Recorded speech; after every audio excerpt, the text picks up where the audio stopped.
I think we're live. Come on, live video, start up already. There you go. Good evening, everybody. Welcome to our editing live stream, which we are just going to be messing around with some editing. I did a shot breakdown today in regards to a photo session that me and Abigail had, where she had a skateboard and was sitting underneath a underpass on a bridge. I thought it would be awesome if I did a live edit for you guys as well, which I will add on to the shot breakdown. Simply due to the fact that it might be easier for you to visually see what I'm doing compared to reading a very long text wall, unfortunately. So first things first, we've finished our shoot with Abigail. We've got our settings, we've got our photo, and we now need to edit this photo. So let me grab my PC and make sure everything is running perfectly. Close that, open that, there we go, and let's swap screens. There we go, nice. So here is our raw file from the session, and this is a Fujifilm raw file from the X-T5. We've shot this photo at ISO 100, f2.8 on the lens, and 1/160 on the shutter speed. Awesome. So we want to do our editing in Photoshop, so we're going to right click a photo. Remember, this is a raw file. Right click the raw file, open with Adobe Photoshop 2024. And we give it a second, and that will load up Camera Raw for us, where we can make adjustments to our raw file. So first things first, is our raw file sharp? Yeah, she's pretty sharp. I like that. I like when it's nice and sharp. So when we do our editing, we always want to start with our color temperature. So that would be our white balance and tint, because we want to get a nice and natural looking photo, especially on our skin tones. So first thing we're going to do is come to our color, and our temperature will affect our raw file as such. Going towards the right hand side will warm it up, going towards the left hand side will cool it down. And with our tint, if you go towards the left, it will make things green. If you go towards the right, it will make things a little bit more magenta. Now we're lucky in this scene, we've got a lot of gray bricks all around, or structure. Now gray is a really good place to grab white balance from. So white balance, we can do click the little eyedropper tool and click on something that is gray, and there you go. That's fixed our white balance for us. Easy and fast. It looks fine. I might just add a little bit of warmth to it. There we go, just like that should be fine. There you go, I like that, it looks nice and natural. Then after we've fixed our white balance, we're going to go up to our exposure, because now we want to make sure we've exposed everything correctly. So I want to add some contrast, because that is one thing that raw files will lack. Highlights we want to maybe bring down a little bit so we can get all the detail on the skin tones. And shadows, we want to bring them up a little bit more, so we can just get some more detail on the hair. There we go. So our whites, if we pull them down, it will affect our entire scene. For the whites, I just want to come up a tiny bit, and the blacks just want to come up a tiny bit as well. There you go, that should be fine. That's given us a little bit better natural looking shot as well. Might just want to drop the shadows up a little bit again. There you go, cool. So now we've fixed our white balance, we've corrected our exposure, and the last thing we want to do is work on our saturation. So saturation and vibrance at the bottom. If we add a whole bunch, it's going to be too much. If we add a whole bunch of vibrance, it's going to be too much as well. So we need to find a good place where this pops. So we're going to take up the vibrance a little bit, and I'm keeping an eye on the board itself, so we can get those adjustments just like that. Should be fine. And then saturation as well, we're going to go up a little bit. There you go, like that. That's given us a nice natural shot, and the greens do not look overpowering on the background, which is very important, because we want to make sure our greens do not overpower our entire scene. Now after our adjustments to saturation and vibrance, I do see that I might need to just pull down those whites a little bit more. There we go, just even things out a little bit more. Always good to double check your edit. So we started with our edit, we've pulled our raw file into Photoshop. Photoshop's given us Camera Raw, where we can do our adjustments on it. We fixed our white balance, we fixed our exposure, and we've fixed our saturation and vibrance. Then we can click on open. This will now open that file for us in Photoshop with all the changes we made. So I can zoom in, move it across, zoom out, and there we go. We've got a file to work with. Now, first things first, we will be using the SKN plugin from NBP to retouch our skin and such, but before we do that, we want to first prep the photo to make sure the photo is going to look really good and awesome for when we actually do start with the skin editing, because we also want to pay attention to our background. As an example, with the adjustments that I did make, you'll see in the top corner we've got some weird blue artifacts going on, so we need to fix that. So let's start there, because it's important to keep an eye on your background when you edit. So let's scroll up, like that should be fine, and we're going to go to our adjustments. We're going to add a hue saturation adjustment layer. You'll see it adds there. We're going to name it because we want to know what it is. We're going to call this correcting blue. There you go, because we are correcting the blue tones in the top corner. Now we're going to zoom in so we can see it. And on our adjustment for hue and saturation, at the top you'll see there's a little dragger tool that you can use, a little hand tool. We can click that, go to our blues where we've got our artifacts, left click on it and drag to the left, which will desaturate it. There you go, and it'll even it just out a little bit for us. There's a little bit more blue there, so let's just do that one as well. There you go. Can we do the greens? Yeah, we can drop the greens a little bit as well. There you go, and that's basically fixed it for us. Let's just correct the blue / green, because we've now added on the greens to it as well, just so we know what's going on. So that's just a small change we've done. Now let's see if it's affected the entire photo, because remember, we've now changed globally. So switch it off and back on again. Well, it's affecting the area we wanted to affect. That's good, we like that. Next, I want to make the glasses a little bit more brighter so we can see a little bit more detail on them. So we're going to go to our adjustments again, brightness and contrast. There we go, brightness and contrast is selected, and now we want to bring up the brightness and contrast a little bit more, just like that's perfect. But remember, now we haven't masked out the glasses, so that change is still affecting the entire photo. So to mask it out, it's easy. We're going to zoom in so we can see the glasses. We're going to make sure on the right hand side that we've clicked on the white little block next to our adjustment, and we're going to hold down Control and tap I to invert the layer. Then we select a brush, make sure our brush is white, and paint over the glasses. There we go, and at the bottom, there we go. See, so now our adjustment is just affecting our glasses.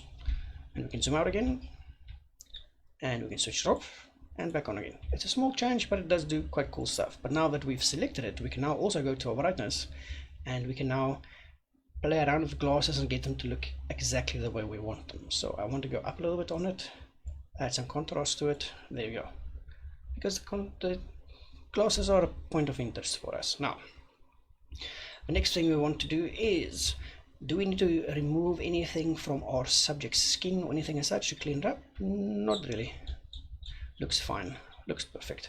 We do have a snail hiding away in the corner, which is kind of cool. So I mean, it's a snail, we will leave it as such because it doesn't really affect our scene at all. So anything in the background we might want to remove. On the top, everything looks fine. Let's go on the right hand side as well. Everything looks fine on our scene. We don't need to remove anything at all. So there we go. We've got no weird distracting factors on our scene. Now the next thing we want to do is we want to make this wall, the colors on the wall, pop a little bit more, because this is a raw file, so we might need to make them pop. So we're going to go to our adjustments again. This time we're going to grab a vibrance adjustment. On the vibrance adjustments, we're going to keep our eye on the area that we're affecting, which is the yellow and reds. And go vibrance up and saturation up. There we go. Now they're popping really nice. Remember, now we've made that adjustment, it is now affecting the entire scene. This is after the adjustment, before the adjustment. So the same thing we did for glasses, we want to mask it out. So first thing you do is make sure you click the little white dot next to that layer. Then we're going to go Control I to invert it. And then with a brush selected, make sure it is white. And now we can paint in where we want that effect to take place. So we're on the wall colors, just like that. And we're going to rename this wall colors. Wall colors. The brightness was for the glasses, so let's rename it glasses. There you go. So we know what layers we've done, so we can find them easily, so we can adjust them as need be. Now I also want to double check what happens if we take the wall color and adjust it to the board. Does that improve the board? Yes, it does. So we're also going to make sure we paint in that entire board to get it to pop nicely like that. There you go. Easy as pie. Oh, very nice, very nice. Now the wall itself looks to be a little bit faded, but we can correct that. So we can go to our adjustments again. Let's see, which one shall we use? Let's go brightness and contrast. There we go. Add some contrast to it and drop the brightness to it. There we go. That's done wonders for our wall, but as you can see, it's affecting the entire scene. Now again, we're going to go and make sure we click the little white block, Control I to invert the layer, make sure we've got a white brush selected again, and just paint over the wall so we can darken down the wall and get a little bit more detail on the wall itself. There you go. Nice, easy and fast. We like things that are easy and fast because it just makes life so nice and easy for us. I'm also going to do the wheels just because I can. There we go.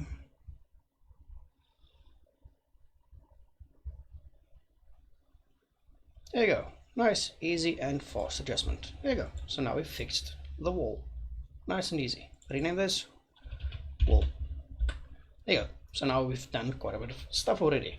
Now we also need to now add a vignette to this so we can get our subject to pop a little bit better. So we can do this in a very easy way by selecting our lasso tool, top left corner. We can make sure we've selected the background, and now we can draw where we want this vignette to be. So I want it to be more or less around my subject like this. There we go. With our selection made, we're going to go adjustments, brightness and contrast, and drop it quite a bit so it's affecting the incorrect area. We need to invert this. To do this, you'll see next to our new adjustment we've made, there's also a little white block. I'm going to click on it, Control I to invert it. Now with that selected, we also get additional options, so we can feather this like this. There you go. Now it blends better, but the effect is still too much. So what we're going to do is we're going to just adjust this feather a little bit more. There we go. So it looks nice and natural. And we're going to bring this back up again and adjust it down slightly. Add some contrast to it. There we go. That looks much more natural for us as well. Now I do want to, from this mask, remove the glasses. So I'm going to make sure I've got a brush selected. I select the mask next to our adjustment. Make sure the brush is black, because anything we paint black will be excluded. Anything we paint white will be included. And we're just going to paint over the glasses and make sure they are not affected. There we go. Move that up a bit. There we go. There you go. That looks better. Nice. I like. Very good. Very good. So now we've corrected our scene. We still need to correct our subject. Now that's going to be the easy and fun part. I do want to just maybe bring down the brightness on the white on the shoes a little bit as well. So let's just do another adjustment. And we're going to call it brightness contrast. Drop down the brightness up a little bit. Add some contrast to it. There we go. Select the mask again. Control I to invert. Make sure we've got a white brush selected. Very important. And just brush over the shoe so we can regain some of that detail from the shoe itself, because the shoe is a little bit way too bright for my liking, and I want to darken it down so we can get a little bit more detail from it as well, so it doesn't distract from our subject. Now we did go over the line a little bit. As you can see, it's easy. We just grab a black brush again and just make sure we didn't go over the edges that much. There you go. Easy adjustment to get all the detail back in the shoes. Not rocket science. We will need to name the shoe, and the previous one we did was the vignette, so this is vignette. My spelling is horrible, that's fine. There you go. So now we've prepped the scene so we can start doing skin retouching. So let's group all of these. To group them, it's easy. Select your adjustments, hold down shift, select all of them. Once you want to group, right click and say group from layers. It's going to bring up a little block like this, and we're going to call these adjustments scene. Okay, there you go. So it's grouped them all together for us, making it easier for us to work in the future. So switch it off. This is before we corrected things, and switch it back on again. This is after we corrected things. There you go. See? Very nice, very easy. Now for the fun part, we get to do our skin retouching. Now, we're going to select our background layer, and then on the SKN panel, we've got cleanup and tone. Now, because we've used this previously with Abigail, this means we've saved a preset. So for our preset, we've got Abigail 3. We're going to click on it, on the cleanup first, and click play. So what this is going to do is, this is going to apply that preset for skin retouching, which we saved on the SKN plugin. Specifically for Abigail, it's going to apply it to this photo for us. So because we've now done this in the past, this means this will get us very close to where we want to be. Because I've worked with Abigail before, this means I can now build specific presets for my specific models. I can save them and I can use them in the future, which makes it so easy and fast to do things. Because as soon as I find a look and a feel that works really good for my subjects, I like to save those as a preset, so that should I work for Abigail again next week or next year, then I've got my preset built and I know that preset will work really good with Abigail. Now that's finished all of our skin smoothing, which is awesome, but we need to adjust the layer on this. So let's go back to the front page, click on the little layer tool to display the layer for us. There you go. It's affected all the skin tones, but it has affected the hair as well. Switch that checker off again, and on the SKN, all the stuff that it's grouped up by itself, it's got a little mask layer to the right of it as well. Click that mask, make sure we've got a black brush selected, and just paint over the hair so we can just remove the hair from the edit, because I do not want the hair to be affected by the same edit. There you go. Nice, easy and fast. So we also want to just zoom in and just double check the eyes. So we're going to paint over the eyes, paint over the mouth as well, and just do the edge of the nose just in case. There you go. Because you never know if that effect might be a bit too much. Went over the line a little bit there. There we go. Cool. Let's correct that for us. Oh, very nice. So this is before. So you can see if we switch it on again, it's done all of us smoothing for us. Real nice, real fast. I like that so much. Now, smoothing is just the one part of our edit. I do want to also just adjust something on this. So with our layer selected on the right hand side for the cleanup, we're going to go to our adjustments.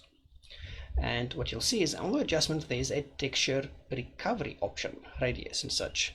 I'm going to zoom in because this is a little bit too smooth. So I want to add some texture back to it. So we're going to go to the medium setting for the texture, and then let it do all its things and just add a little bit more on the recovery, a little bit less.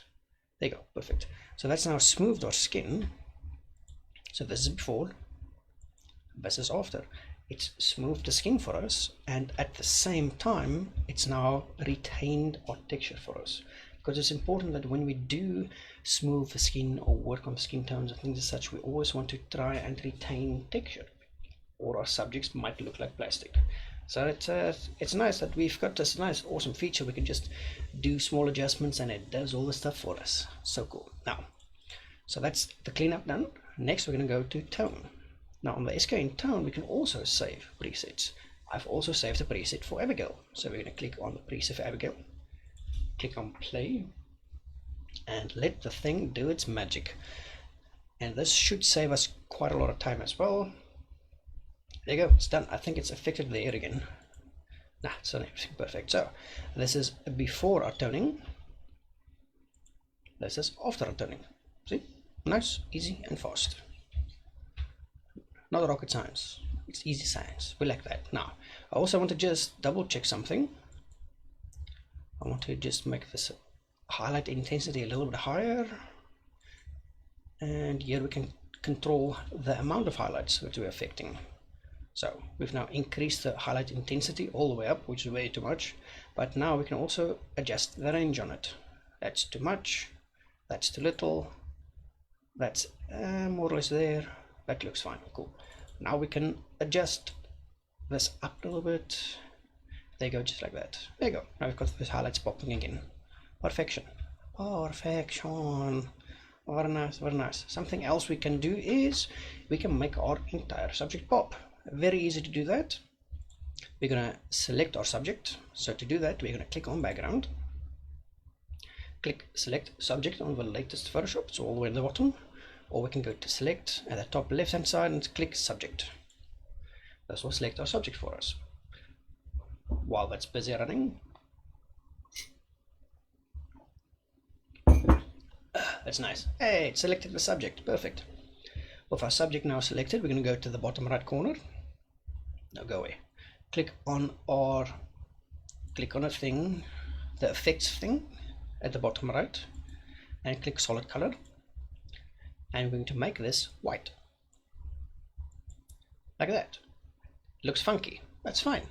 Now we've got our blend mode, which is currently set to normal. No, we don't want normal. We want to go all the way down to divide. Oh, like that.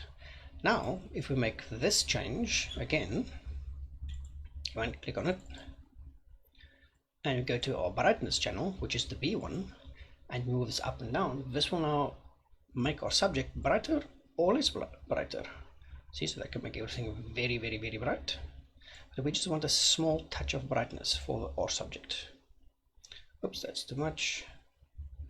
That should do just fine.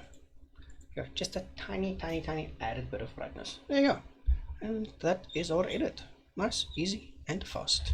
We can do some more stuff to this if you really wanted to, but for our needs, which is online stuff, this is more than adequate. Now, in Photoshop, when you're done editing your photo, you also need to do a quick export for it. So to export for our photos for social media use, we're going to go File, Export, Export As. In the little block that pops up, it's going to give us a whole bunch of settings. Let me just wait for that thing to pop up. Come on, pop up. Soup.